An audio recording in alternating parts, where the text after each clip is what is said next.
Hi friends வணக்கம். இன்றைக்கி நான் ஒரு அருமையான புரோட்டீன் ஷேக் தான் செய்ய போகிறேன். இது காலையில் பிரேக்ஃபாஸ்ட்டுக்கு பதிலாக எடுத்துக்கோங்க. சூப்பராக இருக்கும். இதுக்கு நான் ஒரு 15 பாதாம் எடுத்திருக்கேன். இதை நம்ம ஸ்கின் ரிமூவ் பண்ணணும். அதனால நம்ம இதில் வந்து ஒரு டம்ளர் ஹாட் வாட்டரை ஊற்றி ஒரு அரை மணி நேரத்துக்கு ஊற வச்சு தனியாக எடுத்து வச்சுக்கலாம்.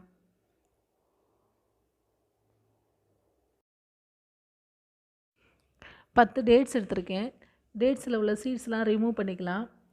இது குழந்தைங்களுக்கும் தாராளமாக கொடுக்கலாம். நல்ல வெயிட் போடும், நல்லா வளர்ச்சியை தூண்டும். இதில் புரதச்சத்து, இரும்புச்சத்து ரெண்டும் அதிகமாக இருக்குது. இப்போ டேட்ஸில் உள்ள சீட்ஸ் எல்லாத்தையும் நான் ரிமூவ் பண்ணிட்டேன். சின்ன சைஸ் பனானா 3 எடுத்திருக்கேன். 10 பிஸ்தா எடுத்திருக்கேன்.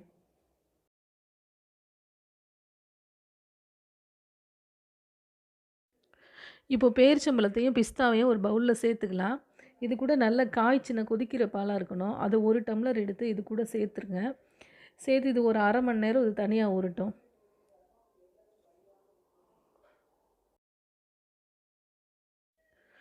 ஹாட் வாட்டரில் இப்போ 1/2 ஹவர் ஆயிடுச்சு. இந்த பாதாம் நல்லா ஊறிடுச்சு.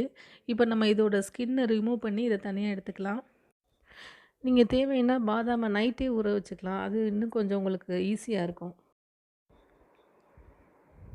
இப்போ நம்ம ஊற வச்ச பேரிச்சம்பழத்தையும் பிஸ்தாவையும் பார்த்துடலாம். நல்லா ஊறிடுச்சு. இதை நம்ம வந்து ஒரு பிளெண்டரில் சேர்த்துக்கலாம். எப்போவுமே இந்த மாதிரி ஷேக்லாம் குடிக்கிற மாதிரி இருந்தால் அது காலை டைம்லேயே குடிச்சிக்கோங்க. இது நீங்கள் ஈவினிங்கில் எடுக்கும்போது ஒரு மாதிரி வயிறு மந்தமாக இருக்கிற மாதிரியே இருக்கும். செரிக்கிறதுக்கு டைம் எடுக்கும். இப்போ பாதாம் பருப்பையும் சேர்த்துக்கலாம். இப்போ நம்ம இது கூடவே வாழைப்பழத்தை சேர்த்துக்கலாம். அந்த சின்ன சின்ன பீஸாக கட் பண்ணிவிட்டு இது கூட சேர்த்துக்கோங்க.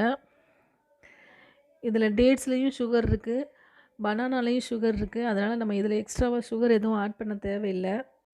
நீங்கள் இதை தொடர்ந்து எடுத்துகிட்டு வந்தீங்கன்னா முடி கொட்டுறது கண்டிப்பாக ஸ்டாப் ஆகிடும். பனானாவில் சுகரும் கலோரியும் அதிகமாக இருக்குது. அதனால் இதை குடித்ததுக்கப்புறம் ஏதாவது சின்ன சின்ன எக்ஸசைஸ் பண்ணுங்கள். சும்மாவே உட்காந்துட்டே இருந்தால் நமக்கு வெயிட் ஏறிடும். இப்போ நம்ம இது கூடவே இன்னும் ஒரு 200 ml காய்ச்சி ஆற வச்ச பாலை நம்ம இதில் சேர்த்துக்கலாம். சேர்த்துட்டு இதை நல்லா பிளெண்ட் பண்ணி ஃபைன் பேஸ்ட்டாக அரைச்சி எடுத்துக்கலாம்.